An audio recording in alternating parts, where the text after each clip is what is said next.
پاکستانیوں، کسی بھی صوبے میں کسی بھی لیول پر جو ہمارے پاس مالیاتی اسکینڈل کے حوالے سے کوئی خبر پہنچے گی تو ہم آپ کے ساتھ ضرور شیئر کیا کریں گے۔ آج ہمارے پاس RDA کی مالیاتی اسکینڈل کی خبر آئی ہے کہ نون لیگ کے رہنما راجہ جاوید اخلاص کے داماد جہانگیر احمد کی نیب کے ساتھ پلی بارگین کی اطلاعات آئی ہیں۔ مالی کرپشن کرنے والا سرکاری افسر نیب کو 13 ملین ادا کرے گا، یہ ذرائع نے دعویٰ کیا ہے۔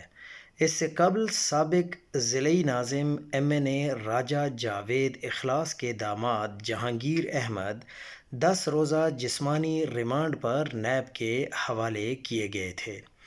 سابق ضلعی ناظم مسلم لیگ نون راجہ جاوید اخلاص کے داماد اور راولپنڈی ڈیولپمنٹ اتھارٹی کے شعبہ فائنانس کے اسٹینوگرافر جہانگیر احمد کو قومی احتساب بیورو یعنی نیب نے ایک بڑے مالی اسکینڈل میں گرفتار کر لیا تھا۔ نیب کے تحقیقاتی افسر کے مطابق جہانگیر احمد پر 13 ملین روپے 1 کروڑ 30 لاکھ روپے کی سرکاری رقم کی خورد برد کا الزام ہے۔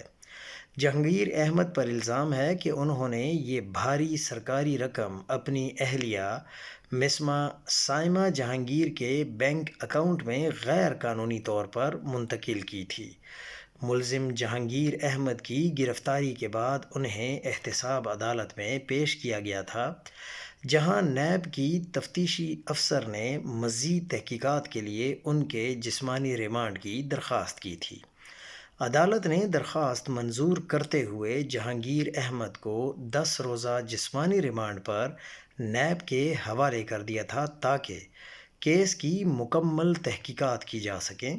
اب سوال یہ پیدا ہوتا ہے کہ ملزم اعتراف جرم بعد سرکاری نوکری کرنے کا اہل ہے یا پھر اسے ایک بار پھر DG RDA اور دیگر سرکاری افسران RDA میں واپس سیٹ پر بٹھا دیں گے۔